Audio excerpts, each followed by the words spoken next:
In 1984, a phone rang inside a maximum security prison in the US. On the other end, a frantic voice screamed, "There's a bomb in Building 1. Open the doors now." Panic exploded instantly. Guards and staff rushed to save lives, chaos spreading through the prison halls. But what the officers didn't know was that the bomb never existed.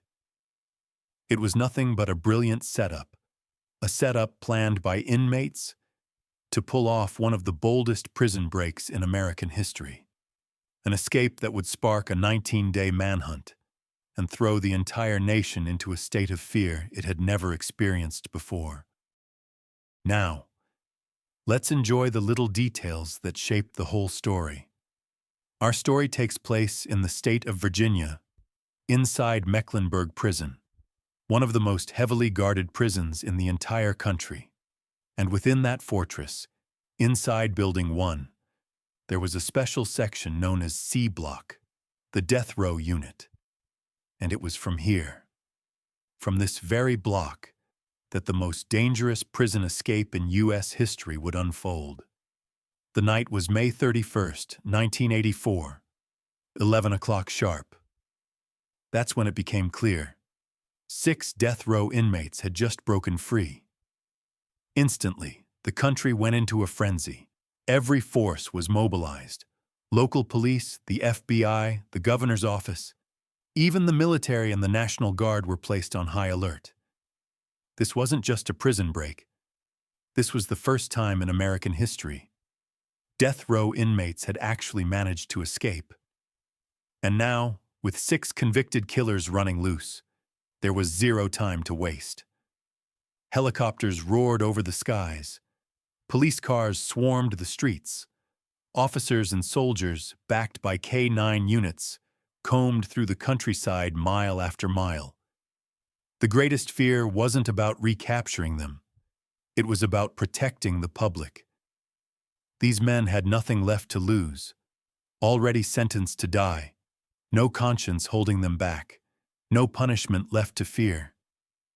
They could murder anyone who crossed their path, out of need, or simply for the thrill.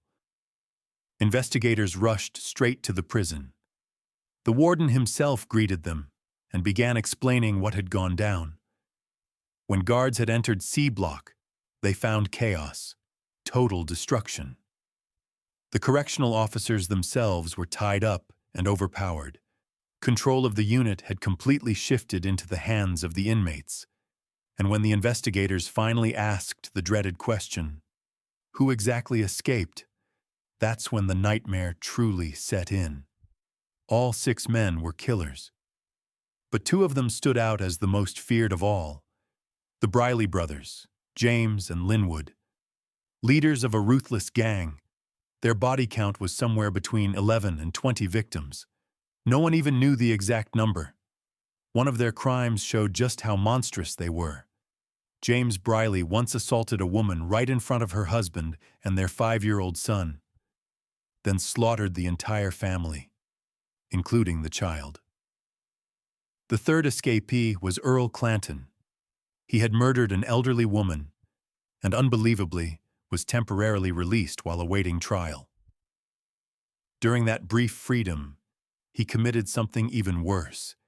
He stabbed a school librarian in the head 8 times, then strangled her with her own belt. The fourth was Lem Tuggle. He preyed on 2 elderly women, both over 60 years old, raping and murdering them without mercy. The fifth was Derek Peterson. He stormed into a supermarket, stole $6,000, and then shot the manager dead in cold blood. And finally, the 6th, Willie Jones.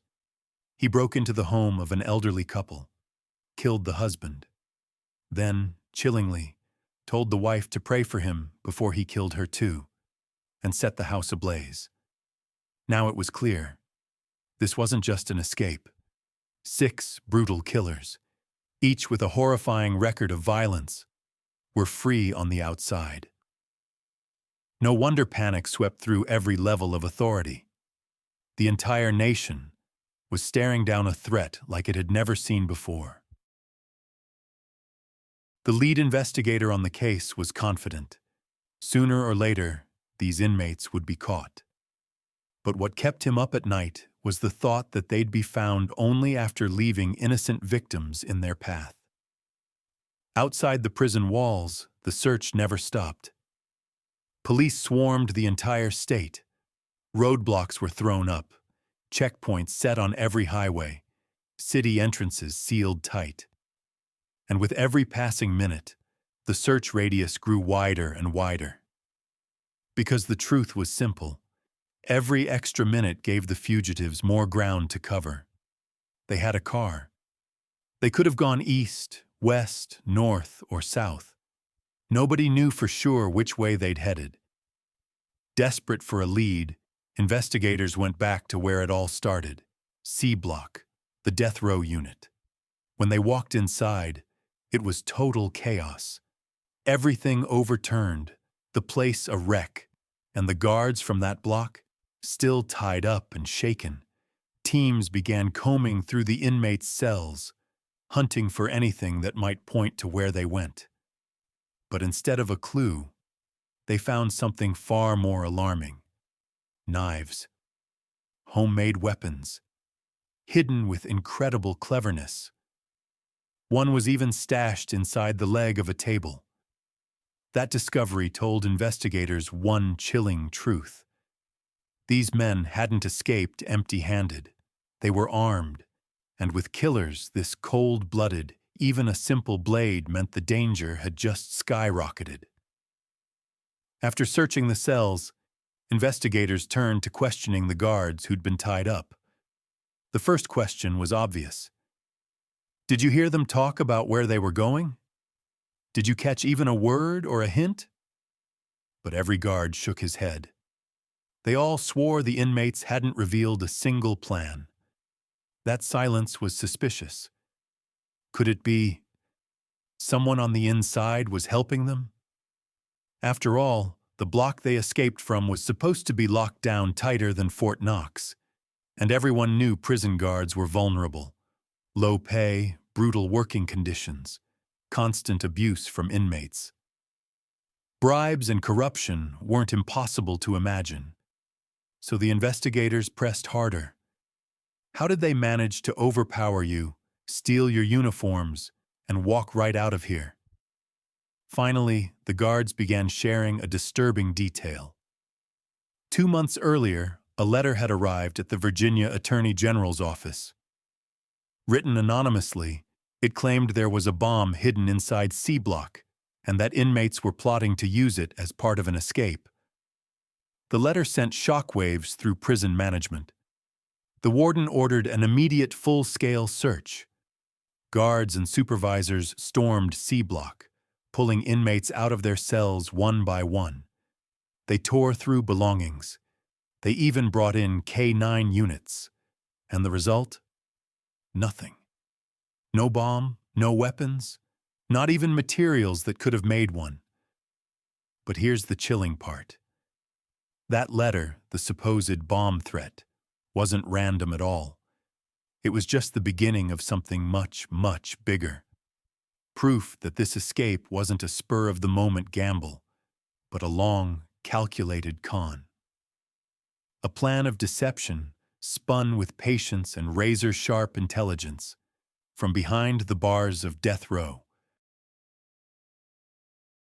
That anonymous letter that showed up before the escape, it wasn't what people thought. It wasn't some guilty inmate trying to tip off authorities about a plot. No, it was part of the plan itself. The note claimed there was a bomb in C Block, and that the scheme involved stealing guard uniforms as disguises. So later, when the real escape went down and the same bomb threat trick was used, guards would believe it instantly. The seed had already been planted in their minds. That so-called tip wasn't a warning at all.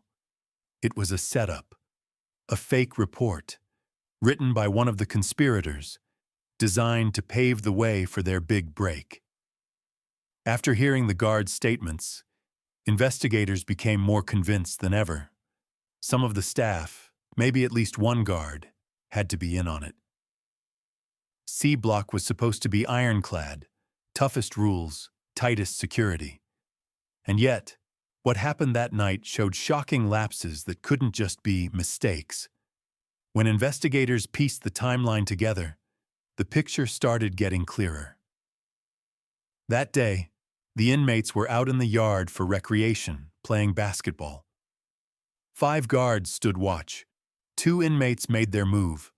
One of them was Willie Turner. He claimed his knee was hurt, said he needed a break. The other said he had to use the restroom. Both asked to return to their cells early. On the surface, seemed harmless, just 2 guys giving up playtime. But in reality, it was a direct violation of prison rules. The rule was clear. If one goes back, they all go back. No individual returns. And if, for some reason, 2 inmates had to be escorted alone, at least 2 guards had to go with them. That day?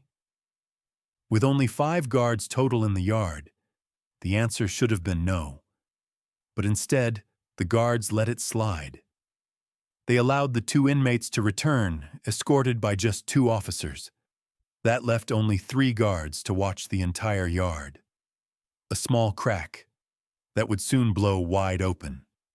Recreation ended, and the remaining inmates were marched back toward Building 1.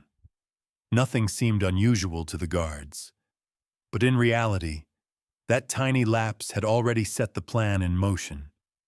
As they entered the block, the group passed into the gate area, where another officer worked a control panel, buttons that locked and unlocked the heavy steel doors leading to the cells.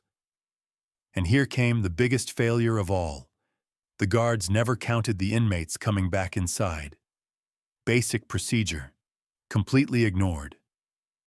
Suddenly, the prisoners sparked chaos. Loud voices, protests, distractions. The 4 guards, including the control officer, scrambled to calm the commotion. No one noticed Earl Clanton quietly slip away. He pushed open the staff bathroom door and vanished inside. His mission was simple: stay hidden, hold the lock from the inside. Anyone who tried to enter would think the bathroom was occupied, or the lock jammed. A tiny move, but a critical one. Moments later, the noise in the block settled. The prisoners appeared calm again. The guards relaxed, relieved, not realizing the entire scene had just been a smokescreen to cover Clanton's disappearance. And because no one had done a head count, they didn't even notice one man was missing. Soon after, a guard tried the bathroom door. It wouldn't open. Clanton was inside, holding it shut. By protocol, this should have triggered a full report, even a maintenance call. But instead, they shrugged it off. One guard told the other to just use a different restroom. And just like that, Earl Clanton stayed hidden, completely unnoticed. The other inmates were locked back into their cells. What looked like a minor incident, barely worth attention, was, in truth, the very first step in a breathtaking escape plan. A plan no one saw coming. Building 1 had 3 main sections: A, B, and C. And C block? That was death row. The place where the most dangerous, hopeless men were locked away. The block itself was split into 2 ranges of cells, with one thing in between: the control room. That tiny room, where a single guard sat, held the power to every gate and every door. According to the guard's testimony, the whole plan kicked off when an inmate tapped on the glass window to get his attention. He was holding a book.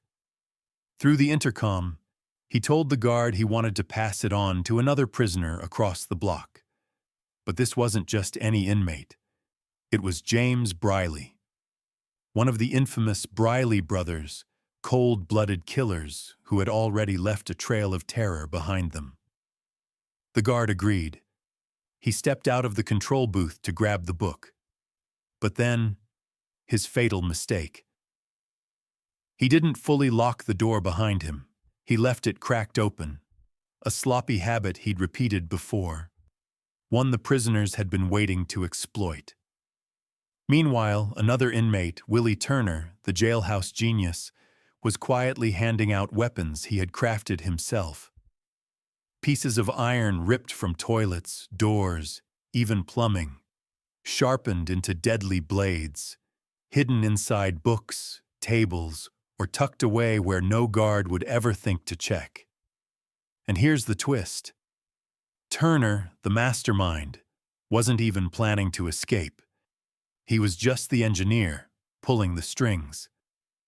When the guard finally delivered the book to James Briley, Briley raised his voice and said, "Thanks for the book." To the guard, it sounded innocent. But to the other inmates, that was the signal. From inside a staff bathroom, inmate Clanton burst out. He sprinted straight into the control room, slipped in through the door the guard had left open, and with one push of a button, every single cell in C Block unlocked. Chaos erupted. Prisoners armed with hidden blades stormed the block. Guards were ambushed, stripped to their underwear, tied up, robbed of their batons, wallets, even their IDs. Within minutes, the hunters had become the prey. But taking down regular guards wasn't enough. They needed a ranking officer, someone with the authority to get them through the main gates and deeper into the prison. So they forced one of the captured guards to make a call. He told a supervising lieutenant there had been a violent fight and that an inmate was seriously hurt. They needed him to come immediately. But the lieutenant was across the compound and couldn't make it fast. Instead, he sent a shift commander. That officer walked right into the trap. At the gate, he was greeted by what he thought was a guard on duty. In reality, a prisoner in stolen uniform. The moment he stepped through the door, he was swarmed, tied up, stripped down, and tossed in with the others. One by one, the inmates lured in officers, guards, even the nurse who came to check on the injured prisoner. None of them ever walked back out. Each was captured, humiliated, and locked away. But then, things took a darker turn. Clanton forced his way into the cell where the nurse had been locked up. His intentions weren't about escape. They were something far more sinister. He tried to assault her. Her screams echoed down the corridor, piercing the silence, and the captured guards heard every cry. Rage boiled inside them, but tied up and helpless, there was nothing they could do. At that moment, the escape was no longer just a prison break. It was spiraling into something far more horrific. Inside the cell, Linwood Briley joined Clanton in trying to assault the nurse. But before things went any further, another inmate shouted at them, furious, calling them out for what they were doing. Moments later, Willie Turner himself stormed in, the mastermind of the whole escape. He was livid. "This is what you're focused on right now?" he barked. "We're in the middle of a damn escape, and you two are thinking about this?" "Use your heads." The words cut through the tension. Briley and Clanton froze, then backed off, leaving the nurse shaken but unharmed, for now. Later, the nurse would testify, her voice trembling, about what she'd witnessed that night. And her account, along with those of the captured guards, gave investigators a chilling picture of how the escape had unfolded step by step. But none of that mattered in the moment, because the prisoners were still out there. 2 hours had passed since the breakout. 2 hours that felt like an eternity. Every minute ticking by made it harder to track them down. Police launched a massive manhunt. Roadblocks on every highway, helicopters sweeping the skies, patrols crawling the streets. But the fugitives had vanished into thin air. Back inside the prison, Investigators pressed the surviving guards for answers. They described how they were stripped, humiliated, and forced to watch as prisoners disguised themselves in stolen uniforms to trick one officer after another into walking right into the trap. Some guards even claimed James Briley wanted to kill them outright, wipe them out so there'd be no witnesses.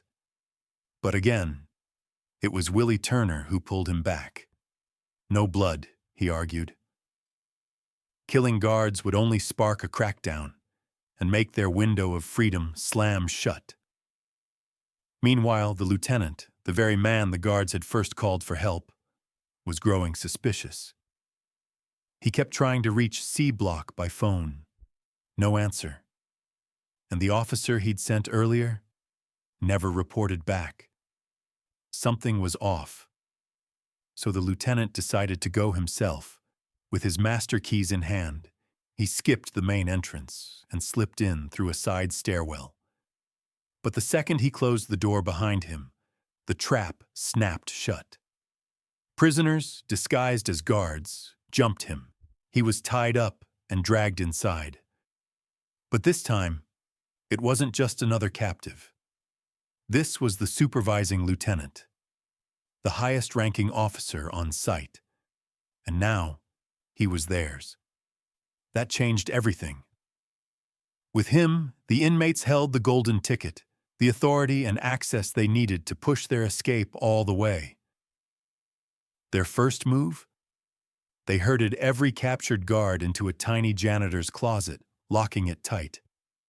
The only one they kept was the lieutenant.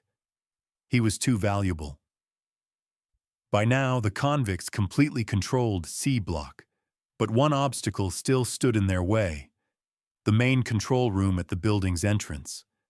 Locked tight, reinforced, and manned by a single female guard. She controlled the gate. No one could get through unless she opened it. So the inmates forced the lieutenant to make the call. His voice steady, calm, authoritative. He told her to prepare for a shift change. Another guard would soon arrive to take her place. She knew his voice. She trusted it. And though the order seemed strange, shift swaps at that hour weren't normal. She didn't dare question her superior. If the lieutenant said it, it had to be legitimate. And with that, the first door to freedom was about to open. In those critical moments, Earl Clanton and Derek Peterson made their move toward the control room and the gates of the building. The second the female guard at the entrance spotted them, she buzzed them right in, never suspecting for a second that these guards were actually inmates in disguise. Why would she? Her commanding officer had already warned her a replacement would be coming. That tiny act of blind trust sealed her fate. Within seconds, Clanton and Peterson overpowered her, tied her up, and seized control of the control room. Now, the inmates had full command of every interior door in Building 1. But the biggest obstacle still loomed: the prison's outer gate. Two massive barriers, one after the other, designed so that both could never be opened at the same time. The final line of defense. And yet, the prisoners had their ace, the lieutenant. He had the authority to issue orders, override procedures, and unlock anything. Under their command, he phoned the guard at the outer gate and reported an emergency, a bomb threat in C Block. His orders? Open both gates at once and allow a prison van to drive straight into Building 1. It was urgent, he said. No time for questions. The timing couldn't have been more perfect.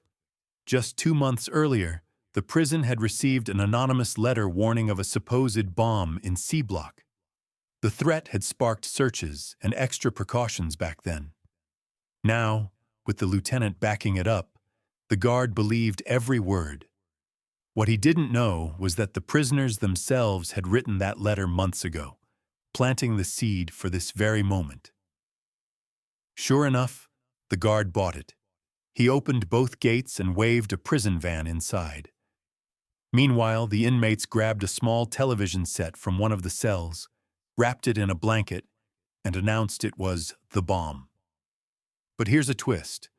Not everyone in on the scheme even wanted to escape.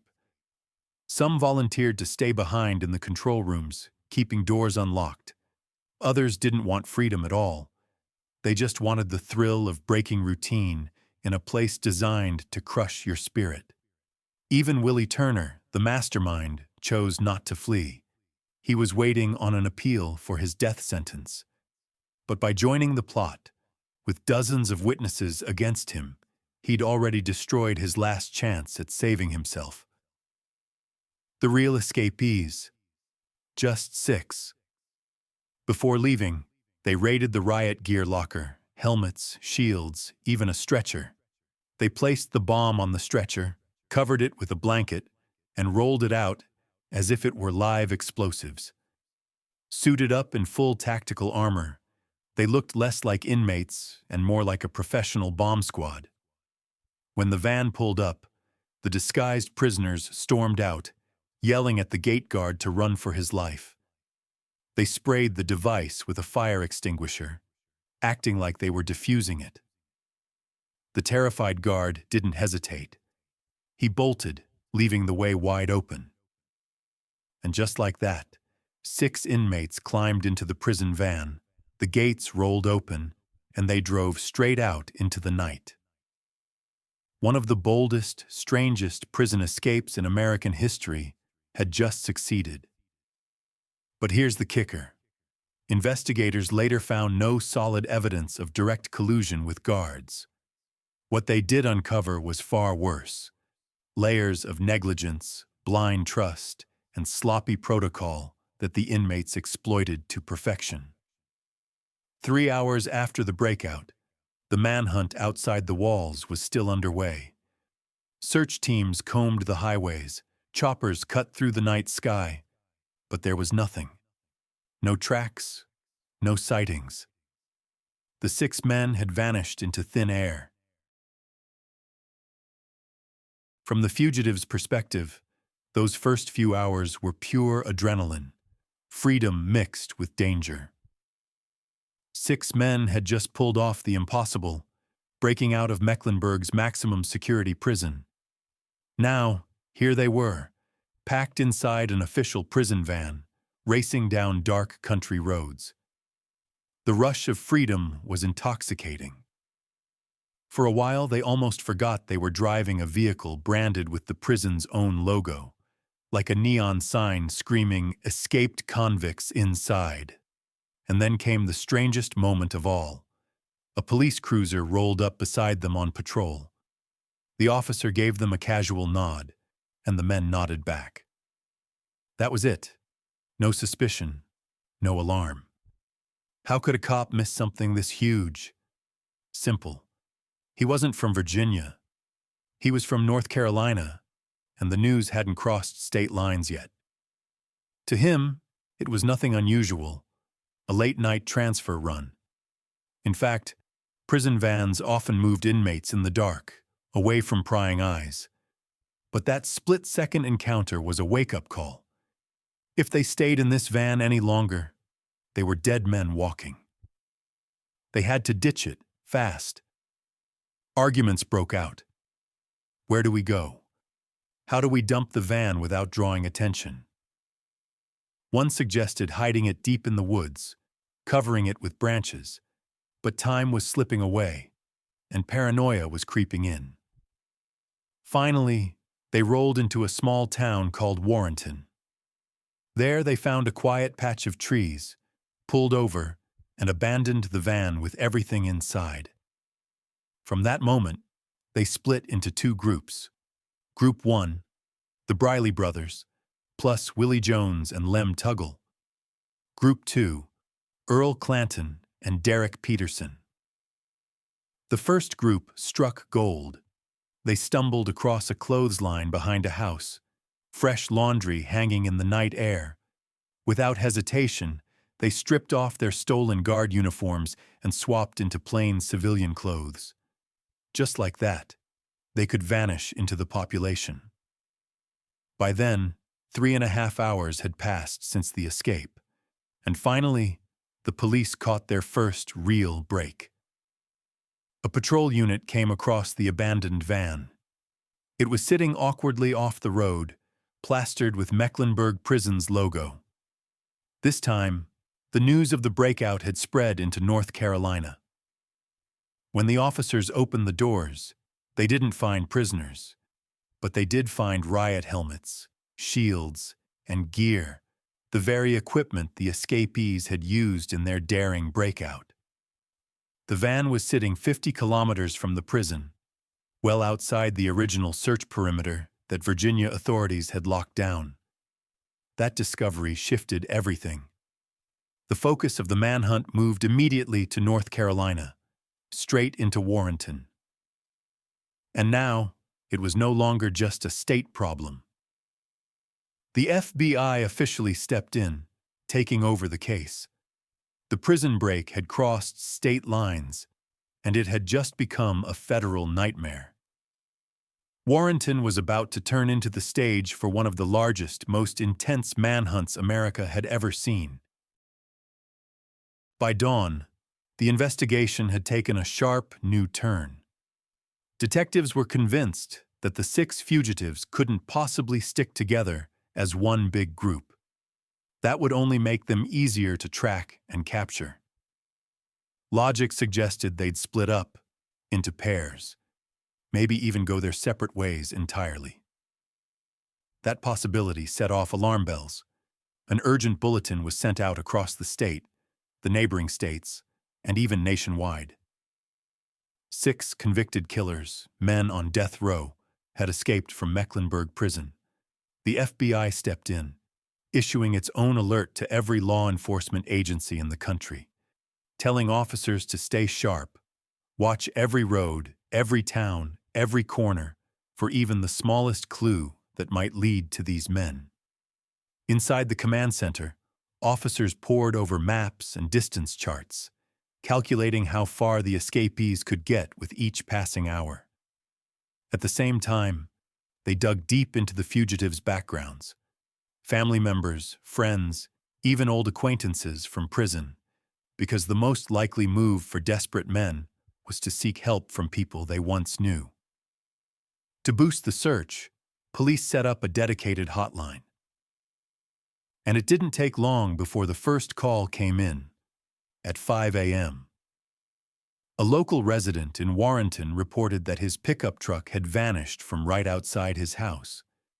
He described it as a blue truck with a red stripe across the back, and a license plate reading PEI-1. Even worse, the tank had been full of gas. Whoever took it could already be miles away. The moment investigators heard this, they rushed to the scene. The details checked out, and the truck's description was broadcast immediately. But this development carried a dangerous implication. Now the fugitives had fresh wheels and a full tank. The search area had just exploded in size, hundreds of miles in every direction. As the sun rose over Warrenton, the hunt reached a fever pitch. Police threw up checkpoints on every road leading in and out of town. Every passing car was stopped, searched, and scrutinized. No resources were spared. Helicopters scoured the skies, patrol cars swept the highways, K-9 units tracked scent trails, and armed officers combed through fields, woods, and back roads. Yet, nothing. The fugitives seemed to have vanished into thin air. But this massive security response had an unintended effect. It terrified the local community. Residents of Warrenton woke to the thundering chop of helicopters, the blare of sirens, and roadblocks choking off their streets. Then came the chilling news bulletins. 6 death row killers had been in their town just hours earlier, and could still be hiding there, right now. The fear deepened when the media began revisiting the fugitives' criminal histories. Stories of horror resurfaced. elderly women assaulted in their homes during the 70s, entire families murdered in cold blood, and one crime so sickening it seared itself into public memory. A 5-year-old boy executed before his parents' eyes, before they too were slaughtered. With those reports flooding the airwaves, the panic spread far beyond Warrenton, into nearby counties and towns. People everywhere locked their doors, pulled their children close, and braced for the nightmare possibility of crossing paths with these men. Men who had nothing left to lose. Men who would kill without hesitation just to keep running. The people of Warrenton and the nearby towns rushed to gun shops in a frenzy. Shelves were stripped bare in hours. Every rifle, every handgun, every single box of ammunition, gone. But the real terror wasn't just the killers on the run, it was the police themselves. Everyone knew by now that the fugitives had disguised themselves as prison guards, which meant a chilling question started haunting the town. How could anyone be sure that the man knocking on their door in uniform wasn't one of the escapees in disguise? Investigators went door to door, trying to gather information, but the people had grown suspicious, paranoid even. Many refused to cooperate. Some wouldn't even open their doors. Families barricaded themselves inside their homes, bolting every lock and window. Some spent entire nights without sleep. Others took shifts, staying awake with a gun in hand, ready for whatever might come through the door. The police tried to help however they could, especially the elderly and women who were too afraid to leave their houses for food or medicine. Officers took it upon themselves to bring supplies. Still, the panic wouldn't let go. The proof was in the phones ringing off the hook at every police station. Dozens of calls every hour. Every minute someone swore they'd seen one of the fugitives lurking nearby. But then came the first real break in the case. The very next day, June 1st, 1984, at exactly 5 p.m., two of the escapees, Earl Clanton and Derek Peterson, were spotted in the unlikeliest of places. Right out in the open, walking calmly down the streets of Warrenton in broad daylight. As if nothing had happened. They had ditched their guard uniforms, except for Clanton, who'd kept the prison jacket, ripping off the badges and insignias. Maybe he liked the look. Maybe he thought it made him blend in.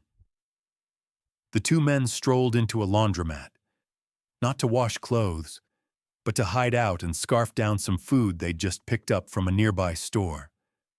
They were starving, and figured the laundromat would be a quiet place to eat in peace. But fate had other plans. At that exact moment, a patrol car rolled past the laundromat, and not just any patrol car. It belonged to the chief of the prison's emergency response team, a man who knew every stitch, every seam of a guard's uniform by heart. The moment his eyes landed on Clanton's jacket, even stripped of its patches, he knew. He slammed the brakes. He and his partner jumped out, weapons drawn. Bursting inside, they found Clanton and Peterson calmly eating, as if the world wasn't hunting them down. Guns raised, the officer barked the order, hands up, face the wall, and just like that, their freedom was over. 19 hours. Not even a full day. But instead of calming the public, their capture only fueled the fear. Because now, even those who hadn't been afraid before began to realize something far worse. These killers could be anywhere, blending in, shopping, walking, eating, just like normal people. And for investigators, one thought overshadowed everything else. The Briley brothers were still out there, the most ruthless of the six. The Brileys weren't just killers, they were predators, serial killers, by every definition. They murdered without motive, without mercy. Once they slaughtered a pregnant woman. Another time, a 79-year-old grandmother and her husband, and in one of their darkest crimes, they executed a 5-year-old boy in front of his parents, before killing them too. No remorse, no hesitation, no humanity. That's why the Briley brothers weren't just fugitives. They were the nightmare scenario, and they were still on the loose. The manhunt raged on, relentless, exhausting, while police stations drowned in a flood of phone calls. Some tips contradicted each other, others were fueled by fear, and most led nowhere. Still, law enforcement pushed forward. They scoured swamps and marshes, combed through forests, searched abandoned houses, followed footprints through mud and sand. But night fell without a single solid lead. That same night, almost 300 kilometers from Warrenton, a police patrol was cruising the streets of Portsmouth, Virginia. Just before 11 p.m., the officers spotted two men trying to steal a car. One of the cops stepped into the road, ordering them to stop and put their hands up. Instead, the men bolted, and as the officer gave chase, gunfire exploded. When the smoke cleared, investigators confirmed their worst fear. The shooters were none other than the Briley brothers. It was the nightmare scenario. The Brileys weren't just fugitives. They were armed, ruthless, and willing to kill anyone who stood in their way. If they'd fire on police without hesitation, what chance did civilians have? Their freedom meant danger for everyone. With that gunfight, the investigation shifted completely. Warrenton was no longer the center of gravity. The Brileys had already moved far beyond the search perimeter. The FBI switched tactics. No more chasing shadows in the woods. It was time to follow the human connections. Analysts dug into prison phone records, combing through every number the Brileys had ever listed. Most turned out to be fake, false leads planted to throw investigators off. But cross-checking real call logs revealed something important. Among the names, one stood out: their uncle. Instead of storming his house and risking a warning being passed along, the FBI set up silent surveillance. A dedicated team tracked his every move, every visitor, every phone call, every car pulling into his driveway. Days stretched into nights as they waited, patient and watchful, hoping the brothers would slip and make contact. But while the uncle was under round-the-clock surveillance, the rest of the fugitives were carving their own paths to freedom. While the FBI was busy tracking the Briley brothers, another lead suddenly emerged. Two more escapees on the run: Lem Tuggle and Willie Jones. It took them 8 long days to crawl their way up to Vermont, right by the Canadian border. Their plan was clear: cross into Canada, vanish, and never look back. But survival hadn't been easy. They camped out deep in the woods, sleeping under the stars, moving only when it felt safe. And the real problem? Their stolen blue pickup truck, red across the tailgate, with a plate that read PEI-1, was running out of gas. That truck was the same one they'd grabbed on the very first night of the breakout, after ditching the stolen prison van in Warrenton. But before long, the Brileys had split from them, leaving Tuggle and Jones to fend for themselves on the road north. By the time they hit Vermont, the gas tank was almost bone dry. So Tuggle made a move. He left Jones hiding in the woods and headed into a small nearby town. He slipped into a gift shop, made small talk with the woman behind the counter, then suddenly pulled a knife, demanding every dollar she had. She handed over the cash, just $80. Barely enough, but it would keep their truck rolling toward Canada. Tuggle bolted out the door, but the shop owner wasn't about to let it go. She ran after him, caught a clear glimpse of the truck and its plate PEI1, and immediately called the police. That single phone call changed everything. The theft was instantly linked to the Mecklenburg escape, the most notorious manhunt in America at the time. Vermont was a quiet town, small streets, few people. That made it easy for police to flood the area fast. One plainclothes officer, cruising in his unmarked car, suddenly spotted the truck driving the opposite way. He whipped his car around, hit the sirens, lit up the blues, and the chase was on. But Tuggle wasn't stopping.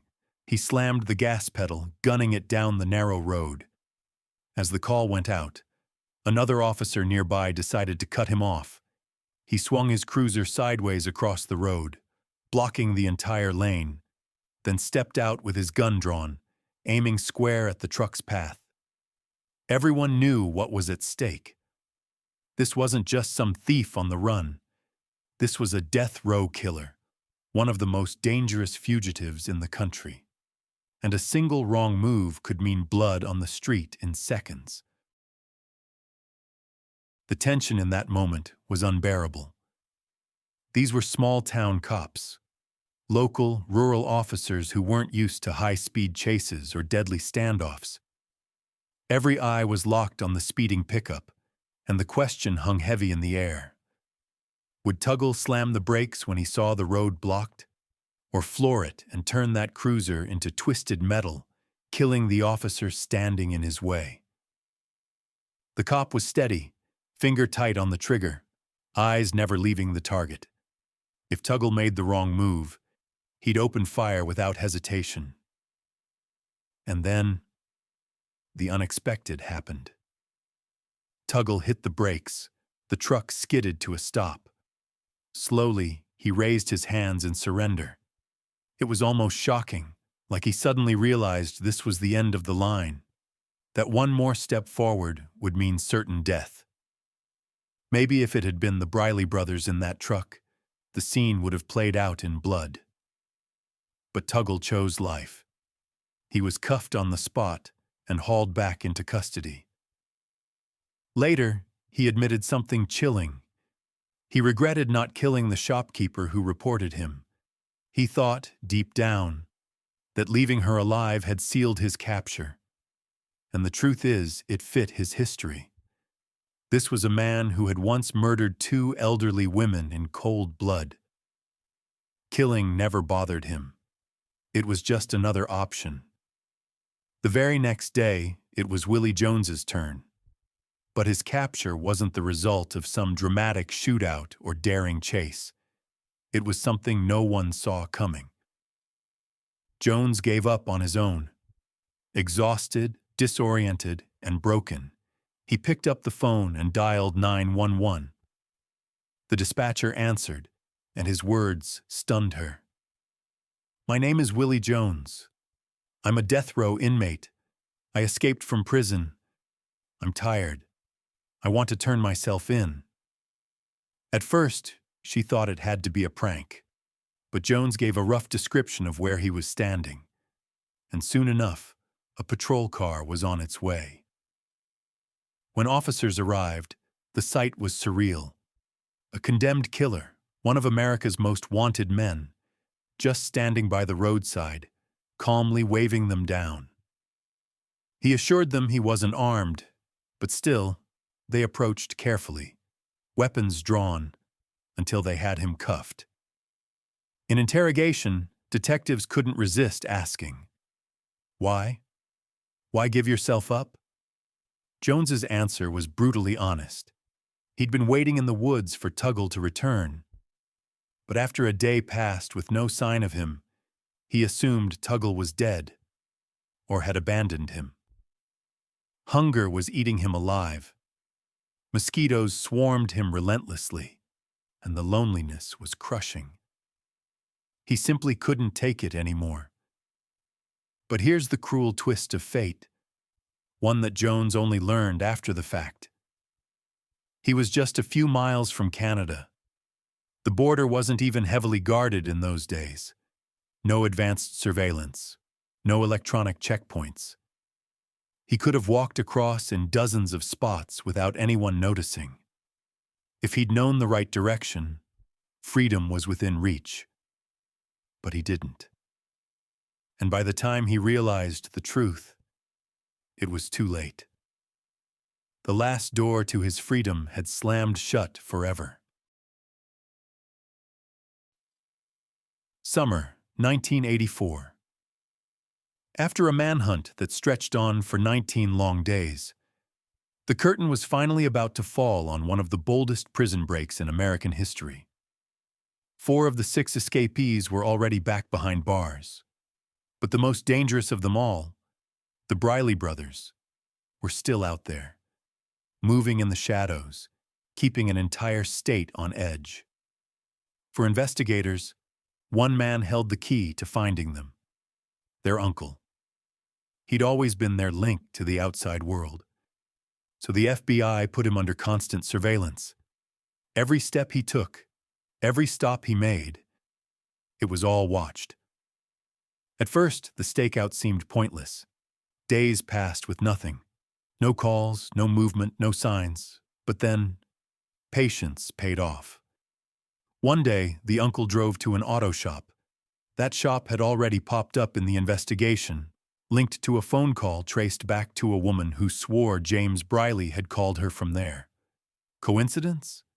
Not a chance. The FBI placed the shop under tight surveillance. Still, for days, nothing happened. Then came the night of June 19th. Agents spotted 2 men working outside the shop. Their faces uncannily close to the fugitives on every wanted poster in America. But close wasn't good enough. They needed certainty. So they sent in a neighborhood informant, someone who could blend in, talk the talk, earn their trust. He pulled it off perfectly. When he came back, his answer was decisive. One of them is James Briley, but the Bureau needed more. Was Linwood there too? Hours later, confirmation came. Both brothers in the shop, surrounded by friends, hanging out like it was just another summer night. This was the chance. There wouldn't be another. A tactical team moved in, sealing off every exit. Then, chaos. Agents stormed the shop, weapons drawn, voices thundering, "On the ground! Now!" Bodies hit the floor instantly. Everyone dropped, except the Brileys. For a moment, they froze, faces pale, eyes darting. Maybe, just maybe, they thought about making a last stand, about going out in a blaze of violence. But there was no way out. The circle had closed. Guns trained on their chests. One wrong move, and it was over. That's when reality hit. The brothers lowered themselves to the ground. No gunfight, no bloodshed, just silence, and the end of a nightmare. They were cuffed and hauled away, while the stunned shop owner realized he'd unknowingly been sheltering the most wanted men in America. And with that, relief. 6 death row inmates, all back in custody. The bloody manhunt that nearly spiraled into an endless nightmare was finally over. The great escape of Mecklenburg prison left behind a chilling lesson. Desperation can drive men to gamble with everything, their lives and the lives of everyone around them. But it also proved one thing. Luck and vigilance, when standing on the side of justice, will always slam the door shut on even the most daring of crimes. After the Briley brothers were back in custody, one thing was clear to federal authorities. Sending them back to Mecklenburg was out of the question. That prison had already been humiliated once. A second escape? Unthinkable. So the FBI took an extraordinary step, keeping the brothers under federal lock and key until Virginia could officially take them back. In Virginia, the scene was tense. Mecklenburg went into total lockdown. No inmates in, no inmates out. The governor made an example out of the staff. 5 guards fired outright. The warden and his deputy suspended without pay. The message couldn't be clearer. Failure had consequences. Inside, the prison boiled over. Riots broke out again and again. Inmates attacked guards, stabbing 2 with makeshift blades. Chaos was nothing new in Mecklenburg, but after the escape it became routine, a daily eruption of violence. The administration scrambled to rebuild order. Staff were fired, new ones hired, and brutal new rules put in place. Nothing was left to chance. Even bathroom doors were locked at all times, only opened by a guard's key. And the double gate that had doomed them during the escape, reinforced electronically so it could never again open both doors at once. But the greatest price was paid by the escapees themselves. Their flight didn't just accelerate the Brileys' downfall. It triggered a wave of executions unlike anything Virginia had seen in years. The message from the state was brutal and unmistakable. Anyone who dared to defy the system would pay with their life. Linwood Briley was the first. Summer 1984, just months after his recapture, he was strapped into the electric chair. 6 months later, James Briley followed, and in that same period, Virginia sped up executions across the board, clearing long-delayed cases in record time.